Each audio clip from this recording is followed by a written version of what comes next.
They were famous weapon makers before the Iron Sisters began to forge all the Shadowhunter blades. Wayland the Smith made Excalibur and Joyeuse, Arthur's and Lancelot's swords, and Durandal, the sword of the hero Roland.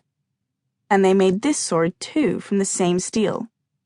All steel must be tempered, subjected to great heat, almost enough to melt or destroy the metal to make it stronger. He'd kissed the top of her head. Carstairs have carried this sword for generations. The inscription reminds us that Shadowhunters are the angels' weapons. Temper us in the fire and we grow stronger. When we suffer, we survive. Emma could hardly wait the 6 years until she would be 18, when she could travel the world to fight demons, when she could be tempered in fire. Now she strapped the sword on and left the changing room, picturing how it would be. In her imagination, she was standing on top of the bluffs over the sea at Point Dume, fending off a cadre of Ram demons with Cortana. Julian was with her, of course, wielding his own favorite weapon, the crossbow. In Emma's mind, Jules was always there. Emma had known him for as long as she could remember.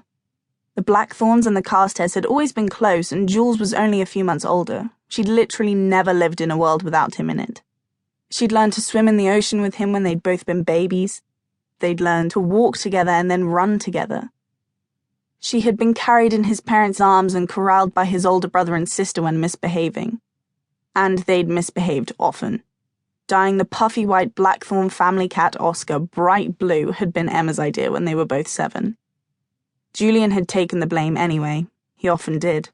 After all, he'd pointed out she was an only child and he was one of 7. His parents would forget they were angry with him a lot more quickly than hers would. She remembered when his mother had died just after Tavi had been born, and how Emma had stood holding Jules's hand while the body had burned in the canyons, and the smoke had climbed towards the sky. She remembered that he'd cried, and remembered thinking that boys cried so differently from girls, with awful, ragged sobs that sounded like they were being pulled out with hooks. Maybe it was worse for them because they weren't supposed to cry. Oh! Emma staggered back. She'd been so lost in thought that she plowed right into Julian's father, a tall man with the same tousled brown hair as most of his children. "Sorry, Mr. Blackthorn." He grinned. "Never seen anyone so eager to get to lessons before," he called as she darted down the hall. The training room was one of Emma's favorite rooms in the whole building.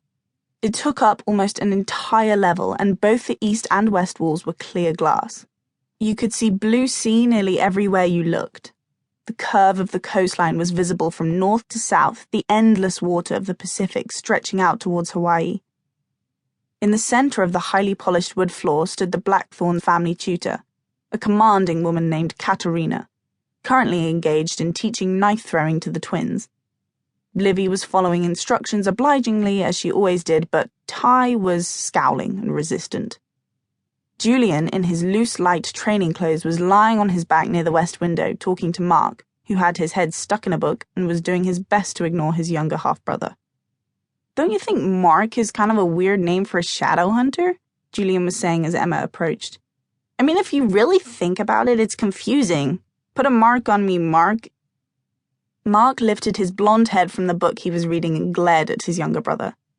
Julian was idly twirling a steely in his hand. He held it like a paintbrush, something Emma was always scolding him about.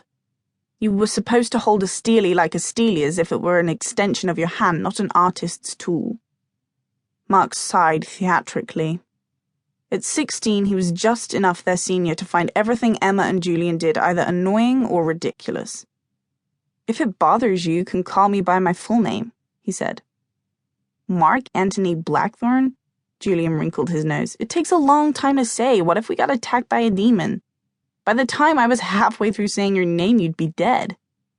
"In this situation, are you saving my life?" Mark asked. "Getting ahead of yourself, don't you think, Pipsqueak?"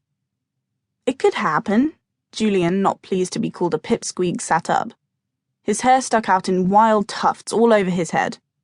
His older sister Helen was always attacking him with hairbrushes, but it never did any good.